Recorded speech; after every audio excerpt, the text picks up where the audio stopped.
Sir मोतियाबिंद को usually लोग ओल्ड एज प्रॉब्लम मानते हैं, लेकिन आजकल ये यंग एज ग्रुप में भी देखने को मिल रही है। इसके बारे में आपका क्या कहना है? मोतियाबिंद यूजुअली तो यही कहते हैं कि बड़ों में मिलती है क्योंकि कॉमन उनमें होती है, पर बच्चों में होना, इनफैक्ट यंगर एज ग्रुप में होना अनकॉमन नहीं है। आज के समय ये हो गया कि क्योंकि डायग्नोसिस हमारी बढ़ गई है इसलिए ज़्यादा पकड़ में आ रहा है, इसलिए लगता है कि हाँ ये अभी बच्चों में भी होने लग गया है, पर ये पहले से डॉक्यूमेंटेड है। हम लोगों ने भी पढ़ते समय इसको वेल डॉक्यूमेंटेड हमने पढ़ा है।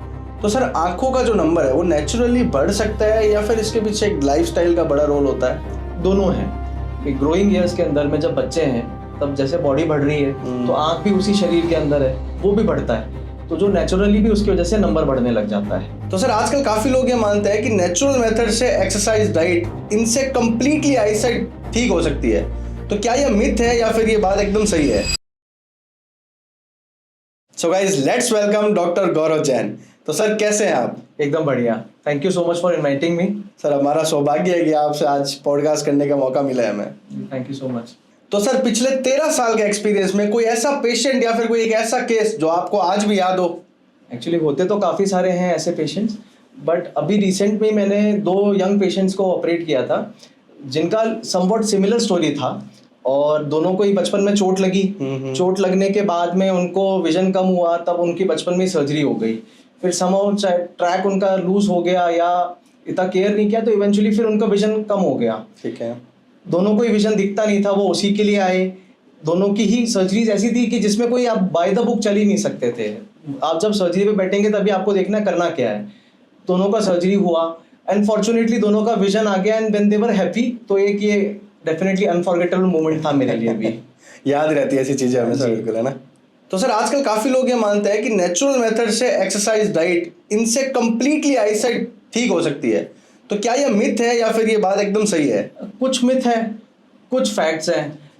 इन सब चीज़ों को करने से, एक्सरसाइज करने से, रेगुलरली अपनी आई के लिए हेल्दी फूड लेने से आपकी आई की हेल्थ तो डेफिनेटली प्रिजर्व होती है, बट नंबर हट जाए ऐसा नहीं हो सकता, क्योंकि जो नंबर आने का मैकेनिज्म है वो एकदम ही अलग है। जब हमारी आँख का जब डेवलपमेंट होता है तो एक सिंपल सी चीज़ है, जब जितना डेवलपमेंट होना चाहिए अगर उससे ज़्यादा आई डेवलप हो जाती है, मतलब आई का साइज बड़ा हो जाता है, तो माइनस का नंबर लगता है, जैसे मायोपिया कहते हैं। और अगर आई का साइज छोटा रह जाता है जितना होना चाहिए तो हमें प्लस का नंबर लगता है। तो एक्सरसाइज करने से ये चेंज आ जाएगा, ये कहना थोड़ा सा मुश्किल है। मतलब ये कह सकते हैं कि इम्प्रूव हो सकता है, डेफिनेटली ठीक नहीं हो सकता। बिल्कुल, ओवरऑल हेल्थ के लिए तो जरूरी है। बाकी ये चीजें करनी भी जरूरी है, इससे इम्प्रूवमेंट बढ़िया रहता है। बिल्कुल। तो सर ऐसा कोई आई प्रॉब्लम है जो शुरू के अंदर तो नॉर्मल लगता है लेकिन बाद में पीरियड ऑफ टाइम के अंदर और बहुत सीरियस बन सकती है ये प्रॉब्लम? इनफैक्ट अभिषेक, आई के अंदर में तो मेजरली सारी प्रॉब्लम्स ऐसी होती हैं जिनका इनिशियल स्टेजेस में बहुत ज़्यादा असर नहीं दिखता है, बट लेटर ऑन स्टेजेस में कई बार वो परमानेंट विजन लॉस भी कर देती हैं। जैसे ग्लॉकोमा है, इनिशियली आपको कुछ पता ही नहीं पड़ेगा कि मुझे ग्लॉकोमा हो रहा है। विजन जब बहुत लेटर स्टेज पे पता पड़ता है तब तक विजन का नुकसान हो चुका होता है। डायबिटीज़ की वजह से भी यही प्रॉब्लम होती है, अनकंट्रोल डायबिटीज़ में भी ये दिक्कत आने लग जाती है। इनफैक्ट नंबर भी एक ऐसी चीज़ है कि वो आपका बदल रहा है या आपको नंबर आ गया है, बच्चों को कई बार ये एहसास ही नहीं होता है, और जब पता पड़ता है जब बहुत ज़्यादा मेजर लाइफस्टाइल चेंजेस हो चुके होते हैं।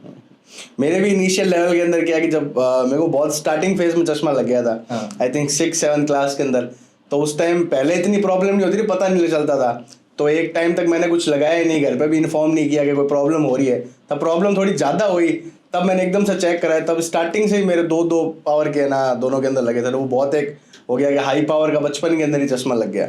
तो वो है कि थोड़ी बहुत भी हो तो आई थिंक कंसल्ट करना चाहिए डॉक्टर से। बिल्कुल करना चाहिए। इनफैक्ट सरप्राइजिंगली मैं आपको बताऊंगा, ये बहुत एक फैक्ट है कि बच्चे कभी नहीं बताते कि मुझे कोई कम दिख रहा है। उनको पता ही नहीं होता है, वो ये एडजस्ट करते रहते हैं कि शायद ऐसा ही दिखता होगा। थोड़े बड़े हो जाते तो लगता है कि शायद मैंने कुछ गलती करती लगती है। तो बच्चे तो बताते ही नहीं है कि मुझे कुछ प्रॉब्लम आ रही है। यूजुअली स्कूल से या पेरेंट्स ही नोटिस करते हैं कि कुछ तो गड़बड़ है। सर डायबिटीज का आंखों पे कितना इम्पैक्ट पड़ता है? क्या लोगों को रेगुलर बेसिस पे इसका आई चेकअप करवाना चाहिए? हाँ बिल्कुल। यूजुअली लोग सोचते हैं कि भाई मेरी शुगर तो कंट्रोल में है तो मुझे तो कुछ भी दिक्कत नहीं आएगी, पर ऐसा नहीं होता है। आई के अंदर में डायबिटिक रेटिनोपैथी करके प्रॉब्लम होती है जो कि शुगर की वजह से होती है, और उसमें ये इंपॉर्टेंट है कि आपका शुगर कंट्रोल है या नहीं है। अगर आपको लंबे समय से अगर आपको डायबिटीज़ रह रही है तो उसका इफेक्ट आने के चांसेस बहुत बढ़ते चले जाते हैं। तो आपको रेगुलरली चेकअप कराना पड़ेगा। अगेन जैसे मैंने आपको पहले भी बोला था कि ऐसा नहीं होता है कि वो आपको इनिशियली सिम्टम्स दिखने लग जाते हैं जो देख के आदमी आ जाता है। अगर सिम्टम दिखने लग रहे हैं इसका मतलब है कि स्टेज जो है वो एडवांस हो गया है बीमारी का।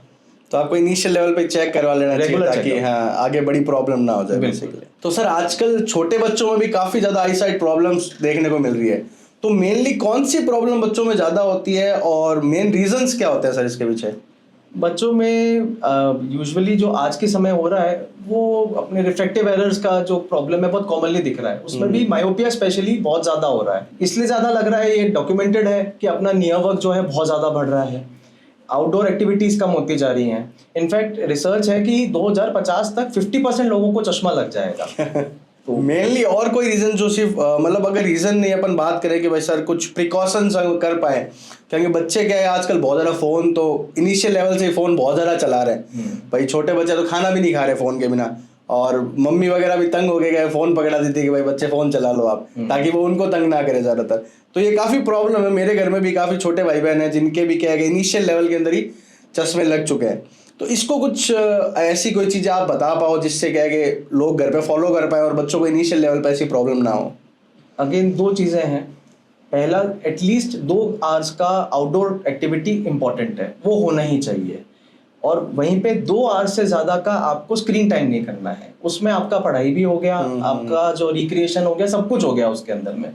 अगर इससे ज़्यादा हो रहा है तो हम अपने आँख के नंबर को बढ़ने की और नंबर आने की प्रोबेबिलिटी को बढ़ाने का खुद ही दावत दे रहे हैं, खुद ही कर रहे हैं। तो वो तो थोड़ा ध्यान तो रखना ही पड़ेगा। इनफैक्ट ये WHO से ही रिकमेंडेड है कि भाई 2 घंटे से ज़्यादा आप स्क्रीन टाइम मत रखिए।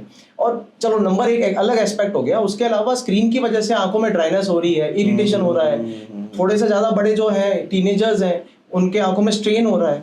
तो मल्टीपल फैक्टर्स हैं जो कि एक सिंगल चीज़ के साथ में जुड़े हुए हैं। मतलब ज्यादा देर फोन चलाना भी आजकल, मतलब ज्यादा देर फोन यूज करना भी आजकल खतरे से खाली नहीं है बच्चों के लिए। अपने बचपन में सभी को कहते थे ना, ज्यादा फोन देखेगा आंख फूट जाएगी। अब आंख फूटती तो नहीं है लेकिन डैमेज हो रही है बेसिकली। कि सर लेजिक सर्जरी का नाम सुनते ही लोग काफी घबरा जाते हैं, तो इसके पीछे का मेन रीजन क्या है और लोगों को घबराना चाहिए या नहीं चाहिए, या बहुत इजीली ये चीज हो जाती है? नहीं, घबराना तो नहीं चाहिए। टेक्नोलॉजी तो बहुत आज के डेट में एडवांस्ड है और चश्मे के नंबर के लिए यही एक तरीका है और बहुत सारे लोग करवा भी रहे हैं। अच्छा, इनफैक्ट जो लेजिक है, लेजिक के अंदर में AI तब से है जब AI का नाम भी AI नहीं था। इसमें ऑटो ट्रैकिंग होती है, कंप्यूटेशनल सारे इसके अंदर में एल्गोरिदम्स होती हैं जो कि आपके नंबर को हटा के बेटर रिजल्ट कैसे मिले, ये बहुत सालों से हो रहा है और अब तो खूब एडवांसमेंट हो रहे हैं इसके अंदर में। हाँ, बट एक बात ज़रूर है, इसके अंदर घबराने या सोचने का एक ही पॉइंट है कि मुझे लेजिक क्यों कराना है। बिकॉज ये लेजिक जो है ये कोई बीमारी का आंसर नहीं है, ये बेसिकली एक कॉस्मेटिक सर्जरी है। मुझे चश्मा नहीं लगाना है इसलिए मैं लेजिक करा रहा हूँ, बिल्कुल करवाइए, बहुत सेफ है, कोई दिक्कत नहीं आती है। मुझे कुछ और एक्स्ट्रा बेनिफिट मिल जाएगा उसकी वजह से, तो ऐसा नहीं होने वाला है।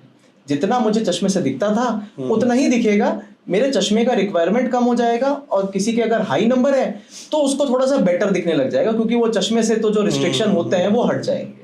मतलब कंप्लीटली सेफ है और करवा सकते हैं लोग, कोई इशू नहीं है। देखो 100% कुछ भी नहीं होता कभी कहीं पे भी, बट फिर भी बहुत safest surgeries of the body के अंदर में हम लेजिक को काउंट कर सकते हैं। तो सर बड़ी बातें बहुत हो गई, एक रैपिड फायर राउंड स्टार्ट करते हैं आपके साथ। जी बिल्कुल। सर चश्मा या कॉन्टेक्ट लेंस? जो आपकी मर्जी हो, दोनों कॉस्मेटिक है, दोनों ही इक्विवेलेंट आपके लिए इफेक्टिव है। क्या ब्लू लाइट ग्लासेस एक्चुअली काम करते हैं या फिर सिर्फ एक ट्रेंड है? नहीं, काम तो करते हैं बट बहुत स्पेशल कंडीशंस के अंदर में, ये हर किसी के लिए काम का नहीं है। जिनका स्क्रीन टाइम बहुत ज़्यादा रहता है, 8 से 10 घंटे का स्क्रीन टाइम है, उन्हीं के काम का है, और वो भी केवल उनको तभी लगाना है जब वो स्क्रीन यूज़ कर रहे हो, दिन भर लगा के नहीं घूमना है। मतलब बेसिकली स्क्रीन टाइम के लिए वो इम्प्रूव करेगा आपको अगर आप यूज़ करते हो तो इसको। तो सर आई चेकअप कितने टाइम में एक बार जरूर करवाना चाहिए? एटलीस्ट साल में तो एक बार कराना ही है। अगर बच्चे छोटे हैं तो 6 महीने में एक बार कराना है, 10 साल या 12 साल के बाद में साल में एक बार चेक कराना है। प्लस एक स्पेसिफिक चीज़ ये है कि आपको कभी भी प्रॉब्लम लगे, चाहे छोटी या बड़ी, इसको इग्नोर मत करो, क्योंकि अगेन जैसे मैंने आपको बताया था कि प्रॉब्लम का आई के अंदर दिक्कत ये है कि शुरू में पता ही नहीं पड़ता है। तो अगर थोड़ा भी आभास हो रहा है कि कुछ गड़बड़ है, चेक जरूर करवाओ। सर जो फोन में डार्क मोड आता है वो रियल में बेटर रहता है या फिर सिर्फ एक मिथ है? नहीं, बेटर तो है क्योंकि आंखों पे वो एक्सर्शन को कम कर देता है, बट अगेन एक चीज़ हर चीज़ का इलाज है ऐसा नहीं हो सकता है। मतलब मैंने ये कर लिया इसके बाद मुझे कोई प्रॉब्लम नहीं आएगी, वो नहीं सॉल्यूशन है इसका। सर मोबाइल स्क्रीन या फिर सनलाइट? आज के टाइम में तो दोनों इंपॉर्टेंट है। सनलाइट लेकिन हाँ 2 घंटे एटलीस्ट, और फोन 2 घंटे से कम। सर आई ड्रॉप्स या फिर proper sleep? Proper sleep. Eye drop केवल तभी जब कोई आपको प्रॉब्लम हो, प्रॉब्लम नहीं आए इसके लिए कोई दवाई नहीं बनी हुई है। नींद से आंखों को भी थोड़ा रिलैक्स मिल जाता है, बेटर रहता है। बिल्कुल। मैं दिन भर भागूंगा और मैं कहूंगा मेरे को पाँव दुख रहे हैं, तो वो तो दुखेंगे, रेस्ट तो चाहिए, चाहे पाँव हो चाहे आंख हो। मतलब एक अच्छी नींद भी काफी प्रॉब्लम सॉल्व कर देती है। बिल्कुल, बॉडी रीसेट हो जाती है। सर एक कोई ऐसी सिंपल हैबिट जो आई साइट को डेली लॉन्ग टर्म तक बेटर रख सकती है? एक तो आउटडोर एक्टिविटी, वो इम्पोर्टेंट है। दूसरा जो है, जो स्क्रीन टाइम, क्योंकि सभी का बढ़ा हुआ है आज की डेट में, तो एक इम्पॉर्टेंट रूल है 20-20-20। हर 20 मिनट में 20 सेकंड के लिए आपको 20 मीटर की दूरी के ऊपर देखना है। आइडियली ऐसा होता है कि भाई 20 मिनट में तो अपना कंसंट्रेशन बनता है, तो वो छोड़ नहीं सकते, कोई दिक्कत नहीं है, 40 मिनट्स 60 मिनट्स, पर 1 मिनट के लिए अगर आप अपने स्क्रीन से ध्यान हटा देंगे तो काफ़ी प्रॉब्लम्स जो स्क्रीन रिलेटेड होती हैं वो कम हो जाएंगी। तो सर अब बात करते हैं कुछ ऐसी आई प्रॉब्लम्स के बारे में जो आजकल बहुत ज़्यादा कॉमन होती जा रही है और लोग बिल्कुल भी सीरियसली नहीं ले रहे इनको। वो इसलिए हो रहा है मुझे लगता है शायद तक क्योंकि वो हमारे लाइफस्टाइल का ही पार्ट बन गया है, और वो है मेजरली अपने स्क्रीन टाइम। इनफैक्ट इस बीमारी को ही जो है मेडिकल टर्म्स में कंप्यूटर विजन सिंड्रोम कहा जाता है। बहुत देर तक जब हम स्क्रीन देखते हैं तो होता क्या है कि हमारी जो ब्लिंकिंग है वो बंद हो जाती है। ब्लिंकिंग बंद होने की वजह से आंखों के ऊपर एक टीयर फिल्म होती है, वो हटने लग जाती है। उसकी वजह से ड्राइनेस, इरिटेशन, रेडनेस, ये सारी प्रॉब्लम्स आती है, पेन होता है। एक्सट्रीम एक्सर्शन होने की वजह से हेडेक्स होने लग जाते हैं, फ्रीक्वेंट हेडेक्स हो गए हैं लोगों को आजकल। अल्टीमेटली क्रक्स देखेंगे तो वो स्क्रीन ही है। कुछ हद तक तो मजबूरी है और कुछ हद तक हमने जो है एल्गोरिदम को सरेंडर कर दिया है, मुझे लगता है। सर लेट नाइट तक फ़ोन चलाना और नींद कम लेना, क्या ये एक्चुअली अपनी आंखों को इफेक्ट करता है? हाँ बिल्कुल। इनफैक्ट नींद कम कौन लेना चाहता है? इसका सबसे पहला इफेक्ट ही ये है कि जब हम ये लेट नाइट तक स्क्रॉलिंग करते हैं उससे हमारा स्लीप साइकिल ही डिस्टर्ब होता है। तो हम कितना भी चाह लें हमारा स्लीप प्रॉपर हो ही नहीं पाता है उसकी वजह से। स्क्रॉलिंग की वजह से खुद अपने प्रॉब्लम्स आती हैं। जितना नियर वर्क रहेगा उतना एविडेंट है कि भाई चश्मे का नंबर बढ़ने का रिस्क रहेगा। जितना ज़्यादा नियर वर्क रहेगा, हम क्या करते हैं स्क्रॉलिंग के लिए लाइट बंद कर लेते हैं, केवल एक फ़ोन का स्क्रीन होता है ब्राइट, उसकी वजह से हमें आंखों पे स्ट्रेन पड़ता है। जितना छोटा, जितना बारीक हम देखेंगे उतनी आंखों को ज़्यादा एफर्ट डालना पड़ेगा उसको फोकस करने के लिए, वो अपने आप में एक इफेक्ट डालता है। तो एक सिंपल चीज़ से मल्टीपल प्रॉब्लम्स क्रिएट होने लग गई हैं आजकल। मेनली अगर अपन इस कन्वर्सेशन से बात करें तो अगर आप 2 घंटे तक स्क्रीन टाइम यूज़ कर रहे हो, आप नींद अच्छी ले रहे हो, आप डाइट अच्छी मेंटेन कर रहे हो, तो आपकी आंखें अच्छी रहेगी, आई साइट पर कोई ज़्यादा प्रॉब्लम नहीं आनी। बिल्कुल। बट उसके लिए भी इम्पोर्टेंट ये है कि अपने को सोने से एटलीस्ट 1 से 1.5 घंटा पहले हैबिट ये डालनी है कि स्क्रीन बंद कर दें, तो जिससे हमारा जो स्लीप साइकिल है वो डिस्टर्ब ना हो। क्योंकि स्क्रीन के जो कलर्स हैं, जो हम वही ब्लू फिल्टर वाली बात कर रहे थे, वो कलर हमें एक्टिवेट रखता है। तो हम एक तो एकदम हाइपर एक्टिवेटेड हैं और अचानक से फिर हम सोने की कोशिश करें तो वो पॉसिबल ही नहीं हो पाता है। क्योंकि मोस्टली यही होता है, अगर यूजुअली देखें तो फोन चलाते चलाते एकदम से रखा और सो गए। हाँ। वो भी जब होता है तो आंखें खींचने लग जाती है, नींद आने लग जाती है, तब फोन रखते हैं और सो जाते हैं। एग्जैक्टली, वो भी बॉडी मजबूर करती है, हमारा मन नहीं करता रखने का बेसिकली। तो ये है कि एटलीस्ट 1-1.5 घंटा पहले फोन रख दो। हाँ, और फिर प्रेफरेबल तो यही है, एटलीस्ट आदत तो यही बनानी चाहिए। बच्चों में तो एटलीस्ट करना ही करना है। ऐसे कुछ छोटी छोटी चीजें अगर इंप्रूव करें तो आई साइट बेटर रहेगी। हाँ बिल्कुल। तो सर आंखों का जो नंबर है वो नेचुरली बढ़ सकता है या फिर इसके पीछे एक लाइफस्टाइल का बड़ा रोल होता है? दोनों है। ग्रोइंग ईयर्स के अंदर में जब बच्चे हैं तब जैसे बॉडी बढ़ रही है तो आंख भी उसी शरीर के अंदर है, वो भी बढ़ता है, तो जो नेचुरली भी उसकी वजह से नंबर बढ़ने लग जाता है। अच्छा, इंटरेस्टिंग ये है कि पहले भी नंबर तो आप पहले भी थे, आजकल लोगों में ज्यादा होने लग गया है। पहले किसी के होता था तो हम स्ट्रेट अवे बोलते थे अरे तो पढ़ाकू है, ये तो बहुत पढ़ता है, तभी चश्मा लगा है। हाँ, और आज वो चेंज हो गया है और आज नंबर इसलिए बढ़ने लग गया क्योंकि हमारा नियर वर्क बढ़ गया। चाहे फोन हो, बच्चा पढ़ रहा है तो भी फोन है, ओवरऑल स्क्रीन टाइम बहुत बढ़ गया है। तो वो तब भी ये बात सही थी कि नियर वर्क के साथ में हमारा नंबर बढ़ता है और आज भी ये सही है। प्लस लाइफस्टाइल चेंजेस हो गए। अच्छा, इनफैक्ट 40 के बाद में भी नजदीक का नंबर आता है, तो बहुत सारे लोगों को जो नंबर लगता है नियर का वो 40 के बाद में लगता है। यूजुअली हमसे पूछते हैं लोग कि भाई दूर का है कि नजदीक का है, बच्चों के लिए भी पूछ लेते हैं, तो बच्चों में नहीं होता। बच्चों में तो सिंगल नंबर है आपका, चाहे दूर हो चाहे नजदीक हो, हर एक्टिविटी में लगेगा। 40 का बाद में जो नंबर लगता है वो स्पेसिफिकली नियर के लिए होता है। सर मोतियाबिंद को यूजुअली लोग ओल्ड एज प्रॉब्लम मानते हैं, लेकिन आजकल ये यंग एज ग्रुप में भी देखने को मिल रही है, इसके बारे में आपका क्या कहना है? मोतियाबिंद यूजुअली तो यही कहते हैं कि बड़ों में मिलती है क्योंकि कॉमन उनमें होती है, पर बच्चों में होना, इनफैक्ट यंगर एज ग्रुप में होना अनकॉमन नहीं है। आज के समय ये हो गया कि क्योंकि डायग्नोसिस हमारी बढ़ गई है, इसलिए ज्यादा पकड़ में आ रहा है, इसलिए लगता है कि हाँ ये अभी बच्चों में भी होने लग गया है, पर ये पहले से डॉक्यूमेंटेड है, हम लोगों ने भी पढ़ते समय इसको वेल डॉक्यूमेंटेड हमने पढ़ा है, तो नई चीज नहीं है। हाँ, डायग्नोसिस अभी ज्यादा होने लग गया है। सर ये बेसिकली होती क्या है ये प्रॉब्लम और क्यों होती है? बेसिक ये अगर सिंपल बात करें तो आपका जो आंख का लेंस होता है, इसका एक नेचुरल एजिंग प्रोसेस है। धीमे धीमे करके जो हमारे आंख की जो ट्रांसपेरेंसी है लेंस की, वो कम होने लगती है। एक स्टेज पे ये इतना ट्रांसलूसेंट हो जाता है या ओपेक हो जाता है कि लाइट ही अंदर नहीं जा पाती। तो जब लाइट अंदर नहीं जा पाती तो हमें दिखना बंद हो जाता है। तो यूजुअली हम कहने के लिए कहते हैं कि भाई जो जितना लंबा जिएगा उसको मोतियाबिंद तो होएगा ही होएगा। यूजुअली देखो घर में, जैसे अभी रिसेंटली मेरे दादाजी का भी ये मोतियाबिंद का हमने ऑपरेट करवाया था, तो ये होता ही है कि भाई एक एज ग्रुप के बाद तो ये प्रॉब्लम होनी है। और लेकिन ये बात सही है कि आजकल यंगर एज में भी ये चीज़ें होनी स्टार्ट हो गई है जी। तो सर कुछ इंटरेस्टिंग स्टार्ट करते हैं, मिथ और रियलिटी के ऊपर बात करते हैं। जी बिल्कुल। टीवी के पास बैठने से आंखें खराब हो जाती है? कुछ हद तक मिथ है, क्योंकि टीवी के पास में बच्चा क्यों बैठ रहा है, हमें इसके पीछे का रीजन समझना पड़ेगा। उसको दूर से दिख नहीं रहा, वो इस बात को समझ नहीं पा रहा कि हो क्या रहा है मेरे साथ में, तो इसलिए वो पास जाके बैठ जाता है। तो केवल टीवी के पास बैठ गए इसलिए आंख खराब हो गई, ऐसा नहीं होता है। मतलब उसको दिख नहीं रहा था इस वजह से वो बैठ रहा है। हाँ। लेकिन वो प्रॉब्लम समझ नहीं आ रही थी। वो समझ नहीं आ रही, वो समझा नहीं पा रहा बच्चा बेसिकली। आई एक्सरसाइजेस से चश्मा कंप्लीटली हट सकता है? नहीं, मिथ। क्योंकि जैसे मैं बताया, एक तो आई के साइज के ऊपर डिपेंडेंट है नंबर। आई का जो साइज बन गया वो बन गया, ना उसको छोटा कर सकते ना उसको बड़ा कर सकते। आंखों का नंबर सिर्फ जेनेटिक्स की वजह से आता है? मिथ। जेनेटिक्स बहुत इंपॉर्टेंट रोल प्ले करती है।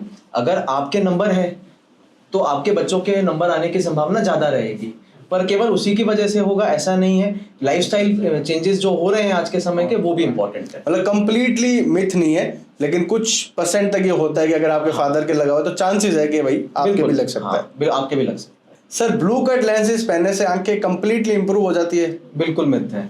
ब्लू कट लेंसेज भी केवल आपको स्क्रीन टाइम के लिए पहनना है, पूरे दिन भर के लिए बिल्कुल रिकमेंडेड नहीं है। जिसका स्क्रीन टाइम ज्यादा है वो पहन सकता है। वो तो है ही, और वो भी केवल स्क्रीन टाइम के लिए, आपको रेगुलर आपके लाइफ के अंदर में नहीं लगाना है उसको। तो अगर जैसे मेरे भी ये प्रॉब्लम है, जैसे कि मेरी स्क्रीन टाइम तो यूजुअली ज़्यादा रहता ही है क्योंकि मेरा एडिटिंग वगैरह का काम है, और तो फिर मेरे को ऐसे 2 चश्मे प्रीफर करने चाहिए। जैसे मैं अगर कुछ कंप्यूटर पे काम कर रहा हूँ तो मैं ब्लू कट वाला यूजुअली वेयर कर लूँ और बाहर मैं अपना दूसरा कर लूँ। बेसिकली आपको इसका अलग से रिक्वायरमेंट आज के समय पे बिल्कुल नहीं है, क्योंकि हर फोन कंपनी, लैपटॉप कंपनी ने ये एक मोड दे रखा है जो कि स्पेसिफिकली इस प्रॉब्लम को सॉल्व करता है। वो है नाइट मोड या आई प्रोटेक्शन मोड। वो बेसिकली ब्लू लाइट को आपको हटा देगा, तो जो आपको इफेक्ट आ रहा है वो कम होने लग जाएगा। तो चश्मे की रिक्वायरमेंट अगर ऐसा देखा जाए ब्लू लाइट वाले की, तो जरूरत नहीं है। तो सर ये जैसे सर्दी आती है, गाजर का सीजन आता है, तो घर वाले क्या है कि जिसके भी चश्मा लगा हुआ है उसको डेफिनेटली फोर्स करते हैं कि आप गाजर खाओ, गाजर के जूस पियो, जिससे क्या आपकी आई साइट कंप्लीटली सही हो जाएगी। तो ये बात सही है या मिथ है? सही है, पर बहुत सारी लिमिटेशंस के साथ में। बेसिकली हमें पहले समझना पड़ेगा कि हमारी बॉडी में कमी कहाँ है। अगर मैंने फुल बॉडी चेकअप कराया, मेरे कौन सा विटामिन कम है मुझे पता ही नहीं है। ये वो घड़े की तरह है, मेरा घड़ा तो भरा हुआ है और मैं ऊपर से और पानी डाले जाऊंगा, उससे एक्स्ट्रा नहीं भर जाएगा। तो पहले या तो पता करें कि भाई मेरी बॉडी में कमी किस चीज की है, फिर आप वो लो तो फायदा करेगा। ऐसे ही लेते रहो तो कितना भी खा लो कुछ नहीं होगा। मतलब बेसिकली इन्फॉर्मेशन आपको होनी चाहिए कि आपके प्रॉब्लम क्या है। हाँ। उस हिसाब से आप रिकवर करो उसको। हाँ। सर ड्राई आइज की जो प्रॉब्लम है वो सिर्फ ओल्ड एज में होती है? नहीं, मिथ है। बस यंगर एज में भी हो रही है, इनफैक्ट आजकल ज्यादा यंगर एज में हो रही है। अगेन स्क्रीन जो है एक बहुत बड़ा पॉजिटिव फैक्टर है जिसकी वजह से हो रहा है। ओल्ड एज में क्या होता है कि हमारा ओवरऑल बॉडी फंक्शंस कम हो जाते हैं, तो जो टीयर प्रोडक्शन होता है आंखों का वो कम हो जाता है, उसकी वजह से ड्राइनेस होने लगती है। तो सर पॉडकास्ट एंड करने से पहले एक ऐसी कोई एडवाइस जो आप हमारी ऑडियंस को देना चाहें? जी बिल्कुल, इसमें मैं ये कहूँगा कि आपको अपनी आंखों का ध्यान खुद ही रखना है। मेजॉरिटी जो प्रॉब्लम्स होती हैं वो लेटर स्टेज में पता पड़ती है, इनिशियली नहीं पता पड़ता है। साल में एक बार चेकअप ज़रूर कराना है, चाहे कुछ भी हो जाए। कोई छोटी सी भी प्रॉब्लम आपको लग रही हो, इग्नोर मत करिए। देसी नुस्खे अपनी जगह पे हैं, वो इफेक्टिव भी होते हैं, लेकिन एक रेगुलर चेकअप को कोई भी चीज़ रिप्लेस नहीं कर सकती। तो जितना भी आपको दिक्कत लगे उसको इग्नोर मत करिए, छोटे छोटे साइंस को समझिए और उस अकॉर्डिंगली आपको एक्ट करना है। तो गाइस आज की कन्वर्सेशन से एक बात तो क्लियर है, हम आंखों को बहुत लाइटली लेते हैं और काफ़ी चीज़ें हम क्या इग्नोर कर देते हैं। तो अब ध्यान रखना है, सर ने जैसे बताया यूजुअली 2 घंटे से ज़्यादा अपना स्क्रीन टाइम ना करें। अगर आपका वर्क फ्रॉम होम है या फिर आपका इन सब चीज़ों का ज़्यादा काम है तो ब्लू कट लेंसेज आप वेयर कर सकते हैं, या फिर अपने फ़ोन के अंदर या फिर लैपटॉप के अंदर इनबिल्ट जो चीज़ें आती है जिससे आप ये चीज़ें एक्टिव कर सकते हैं, जिससे आपकी आंखों पे कम इम्पैक्ट पड़ेगा। तो और ये बात का ज़रूर ध्यान रखना कि साल में एक बार आप ज़रूर अपनी आंखें चेक करवाएं। Thank you so much.